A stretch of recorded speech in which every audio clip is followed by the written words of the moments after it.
Welcome to the Museum at FIT's Fashion Culture Online. It is our pleasure to present Fashion and Political Power. Pulitzer Prize winning journalist Robin Givhan will join our director, Dr. Valerie Steele, and they will discuss the current relationship between fashion, politics, and power. Enjoy the show. Hi, Robin. Thank you so much for being with Fashion Culture today. It's only a few weeks till the election, and I wondered, since we're going to talk about fashion and politics, if we could start with, is there anything we can do with fashion to get people to vote? Well, I think that the industry has really coalesced around paraphernalia, certainly, that is encouraging people to vote. And one of the interesting pieces connected to the campaign When We All Vote, which Michelle Obama is a co-founder, is this idea of using fashion as a tool for giving just the civic obligation to vote, the civic right to vote, this kind of hipster glow that fashion can, give to so many different things. And they've kind of, encouraged a lot of brands that are known for their exclusivity or their limited drops and all of that to create merchandise connected to voting in order to make voting feel cool and hip and necessary and something that, you'd be willing to, get up at 5 o'clock in the morning for and wait in line in the rain because it's the best thing you could possibly do. So in that way, I do think that fashion can have an impact because it can take that sort of magic that it's so good at conjuring up around some of the most basic things and lend it to voting. Well, that's inspiring. So it can work. Fashion can work politically. Well, I hope so. I think we'll discover whether or not it worked. But I do think that, fashion, like so many other parts of the culture, can communicate with individuals and, can sort of tap into the power of that.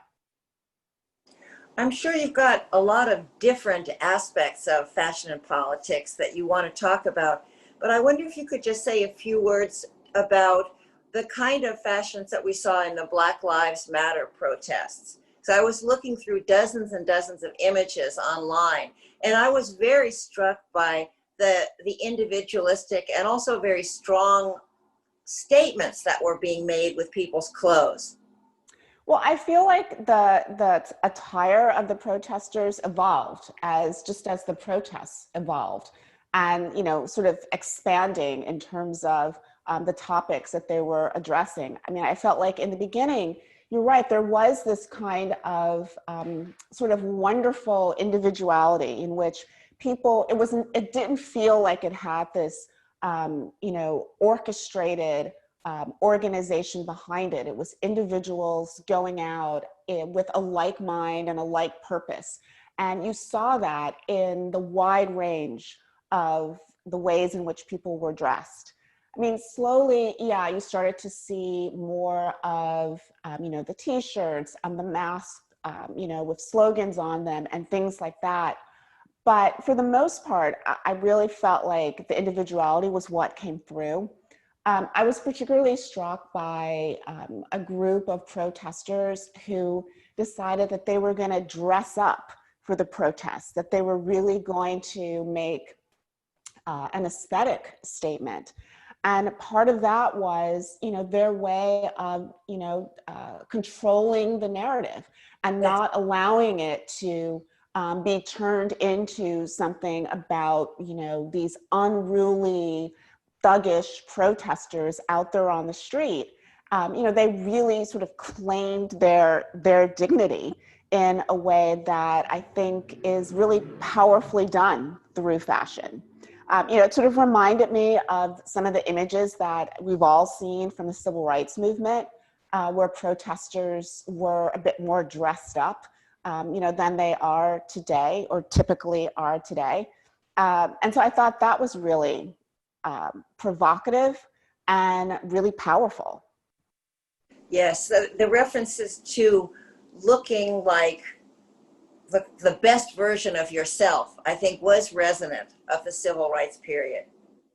Yeah, and certainly, the protesters during the civil rights period were not all, professional, middle class folks. I mean, there were a lot of blue collar people out there, and yet there was this element of, I am not asking you for my dignity because I am already a dignified human. I'm declaring that publicly, for all to see and demanding that you recognize that. And I think to some degree, the Black Lives Matter protesters were making a similar statement, but, it was sort of that 3.0. There was a much greater sense of ownership in their identity, I think. And then by contrast, you have the very strange semiotics of the Boogaloo Boys. You do. And, I think whether it's, the Boogaloo Boys or the white supremacist protesters that we saw in Charlottesville, I think what we are all realizing is that, in our minds, we have this idea of what a white supremacist looks like or what a racist might look like. And I think with the ways in which they are presenting themselves, they are serving as a really potent reminder to all of us that this idea that we have of some, white hooded, sweaty person is like something that one is, perhaps more Hollywood than the reality of 2020. In particular, the Boogaloo Boys, the Charlottesville protesters, I mean, they look like suburban neighbors. Yeah. And, I think that is something that is really profound and was really eye-opening for a lot of people. Yes. Yes. And I would just add that, and obviously there is an intentionality behind that. Yes. In those choices. I mean, they all just sort of didn't happen to turn up in, golf shirts. I mean, there was, the intent was that, they look like the person next door. Yeah. And then the surreality of the Hawaiian shirts, which is so spoiled to me, which was such an innocent look. I mean, my dad always loved Hawaiian shirts. And, I look at them now and think, how can this sort of very fun image be so transformed? Well, I think it's also, meant to sow confusion and paranoia because, the Hawaiian shirt is still the Hawaiian shirt. I mean, it's still this sort of tourist garb that people, buy when they visit Hawaii. And a golf shirt is still a golf shirt. And so taking that and using it as, a form of kind of, insider communication, I think is really troubling because it really, it leaves people confused in the sense that they can't immediately identify those that pose a risk. It allows those who want to, completely rip apart democratic society, the ability to move freely and, do as they choose. And it also, I think, is just, patently unnerving because, you just, it creates a sense of distrust. Yeah, exactly. Well, is there anything in particular that you would like to talk about regarding politics at this very fraught moment in time? Well, one of the things that recently I had a chance to write about was the Portland mothers Yeah. and Yes. the way that they, sort of arrived in their yellow t-shirts and yellow garb and all of these sort of, excuse me, markers of suburbia. The shiny bike helmets and the scuba diving goggles and all of that, like, things plucked from the family closet from a lovely vacation. And, when I was writing about that, a lot of what I was focused on was this kind of sense of conflicting emotions that I had about both the presence of these mothers, these allies, and also, sort of the need for their presence and the way in which they were also set apart from the protesters. I thought it was so interesting to read these descriptions of the mothers in their yellow placing themselves between law enforcement and the protesters, as if the mothers were neither sort of part of the establishment nor part of the protesters, that they were this completely other category that was somehow neutral. And I found that just to be troubling on one level, and trying to figure out, why we needed to do that sort of culturally as part of our conversation. And also just sort of their use of, yellow, this color of sort of sunshine and, as their choice. That was interesting to me too, especially following the yellow vest protests in France, where yellow became more of an emergency color. You can see it on the highway. You won't hit that person on the highway.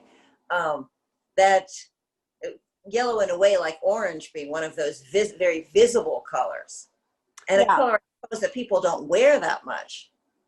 Yeah, for sure. I mean, it's sort of a safety color. It's a warning color.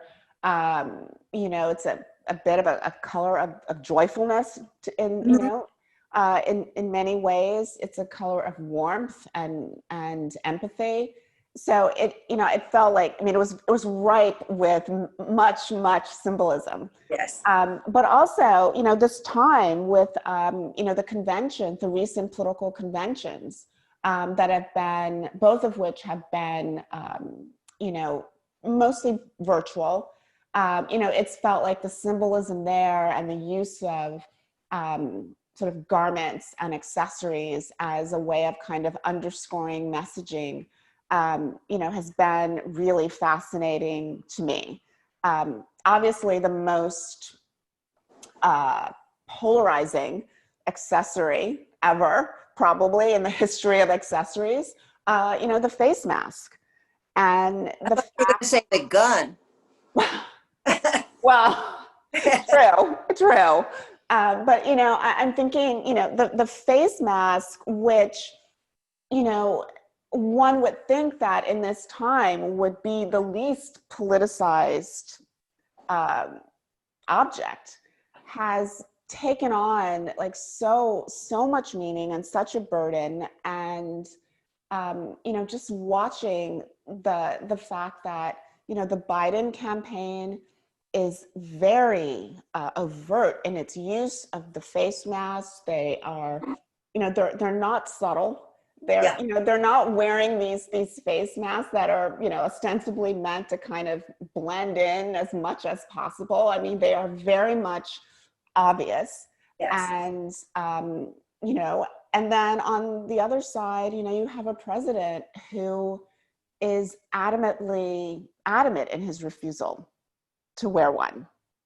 And, and his most ardent supporters follow suit, regardless of what science might say, because the face mask has come to represent this kind of sort of personal freedom and liberty as, on one side, and then on the other side, it has come to represent, civility and community and, a willingness to sublimate one's own needs for the better, for the community at large.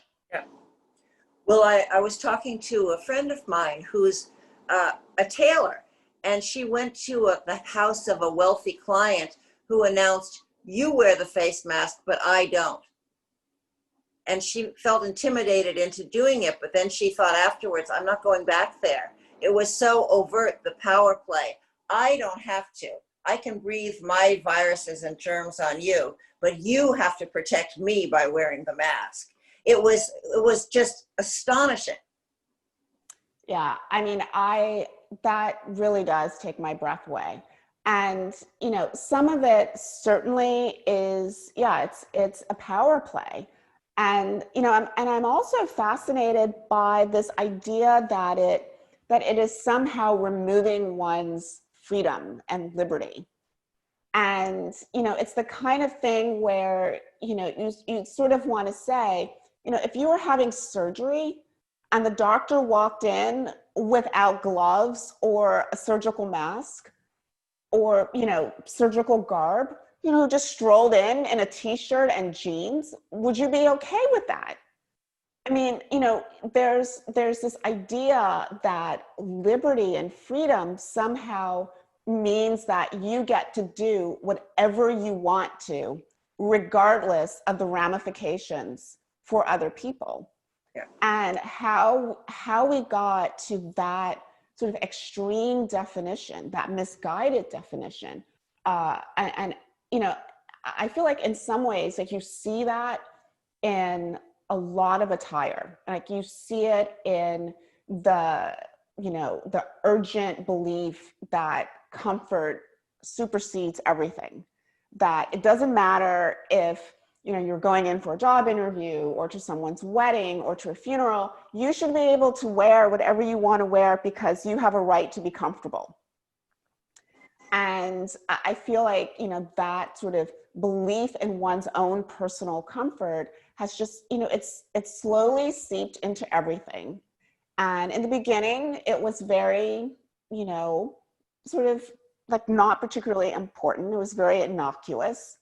And it just sort of feels like, yeah, this is the ultimate version of that. Well, it has to do, I think, too, with an idea of rights or desires, more like, versus duties to other people, and that your own personal desires take precedence over anything else. But when it's endangering other people's lives, it almost becomes a kind of crazy death cult.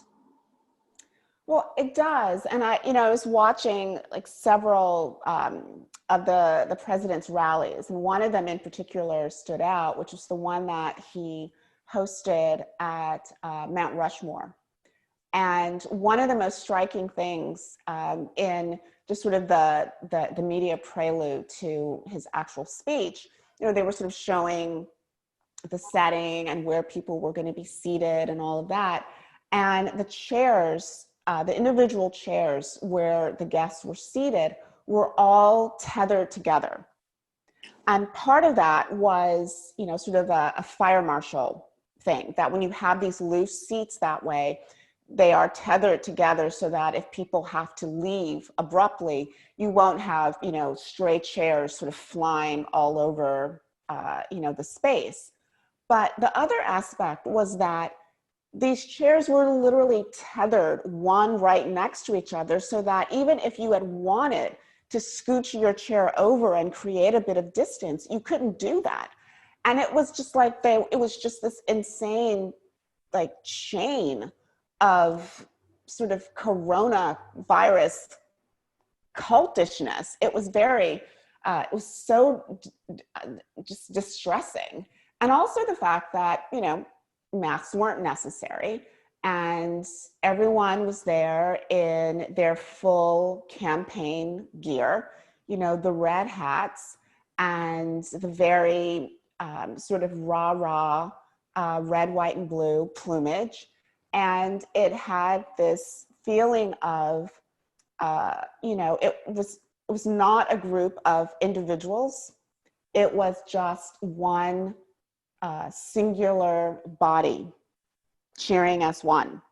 And it was interesting because, in seeing that image, instead of it representing this sort of American ideal of a group of individuals working together, it presented this image of, a singular idea of what it means to be American.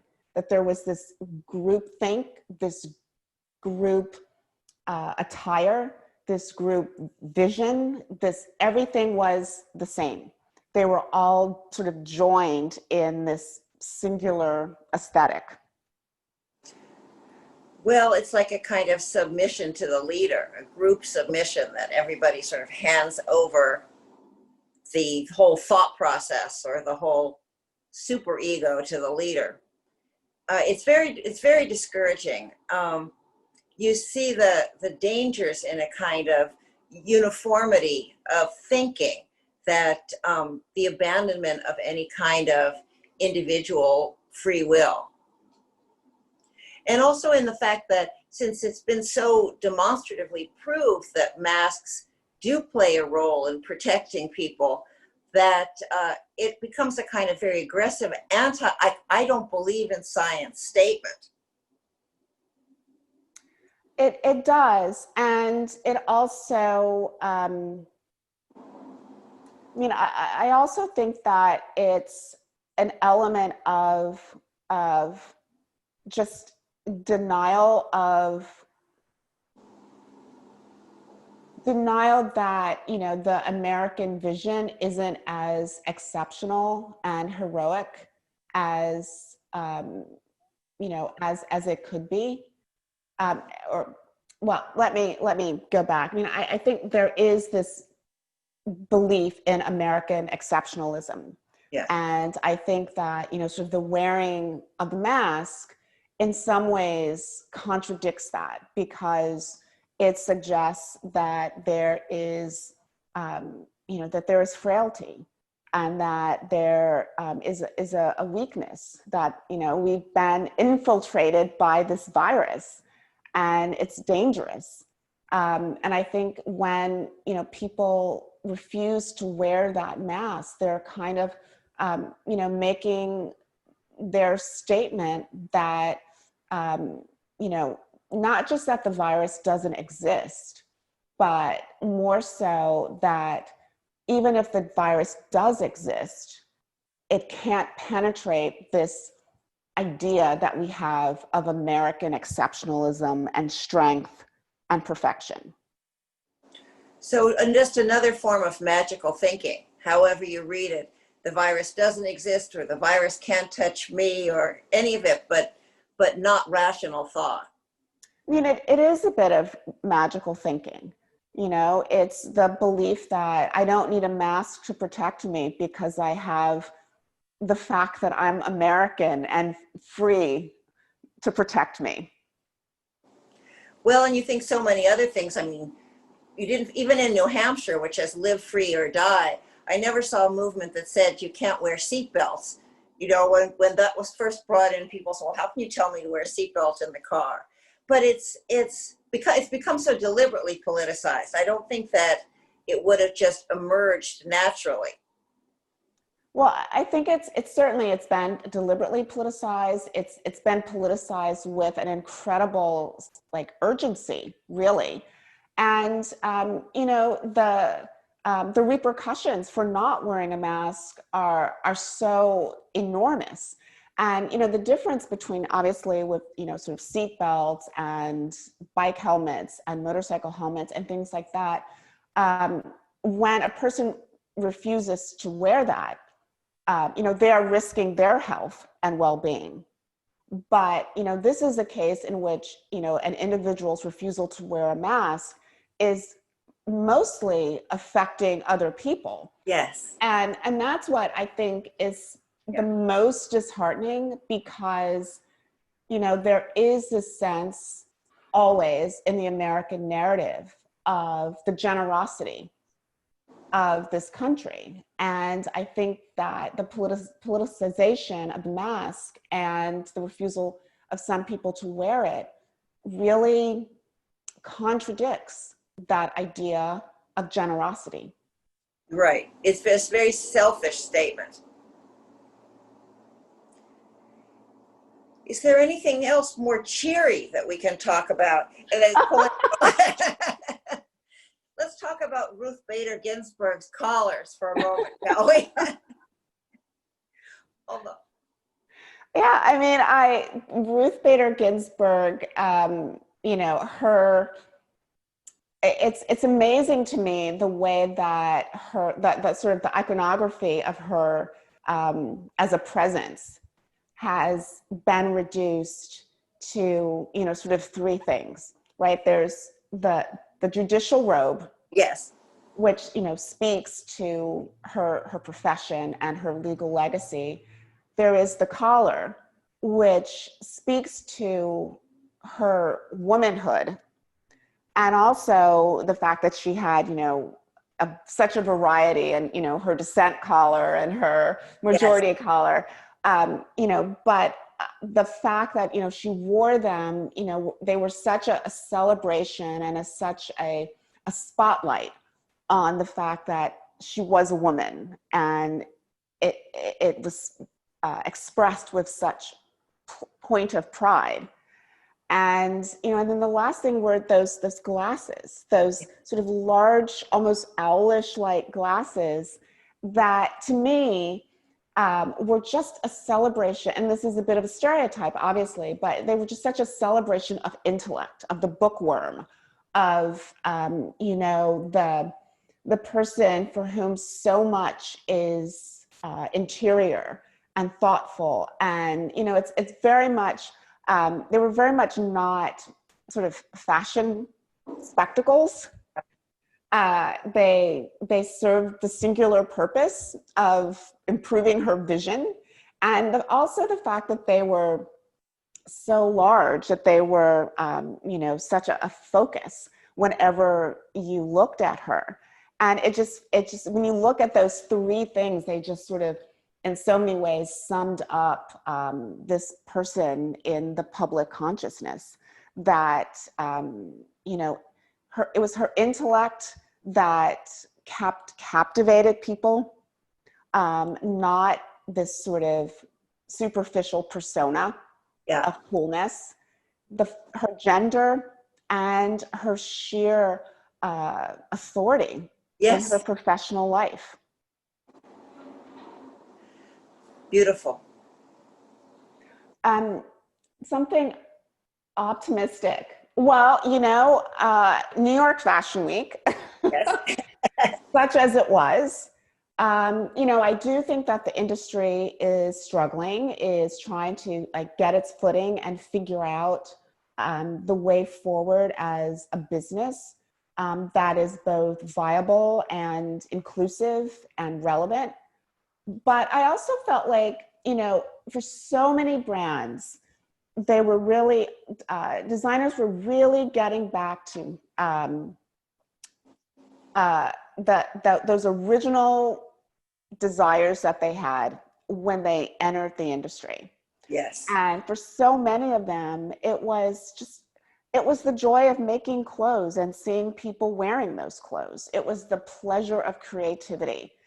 And, you know, so many of them just really went down that rabbit hole of creativity and, you know, sort of have this belief that, you know, when there is light at the end of the tunnel, that people are going to want to embrace the things that delighted them. And fashion was one of those things. And so I was really struck by just how cheerful so many of the collections were. You know, even when, you know, designers were saying, okay, you know, here's your comfort. We know you want to be comfortable, like you've really gotten used to it. There were still like just wonderful floral prints and bright colors. And, you know, there were ball gowns and party dresses and just clothes that made you want to enjoy life again. And I thought that was really heartening. That is very positive. Well, after all, I mean, despite difficulties, people do want to make themselves look special. And that sort of fashion is about making special for special occasions and feeling good about yourself. So that certainly did shine through with the collections. Yeah, I was talking to Wes Gordon at Carolina Herrera, and he was saying that one of the sort of bright spots has been in their bridal collection. And the fact that even though like so many weddings have been postponed, or they have gone from being these elaborate affairs to something that's been much more intimate, much more informal, the reality is that people still want the dress, or they want, the suit, the something that marks the day as special and as memorable. And I think that carries through. That even if people are not going to want the most elaborate extravaganza to wear, they still want those pieces that help them mark moments in their lives. There's no question a wedding dress is for a very liminal and important life occasion.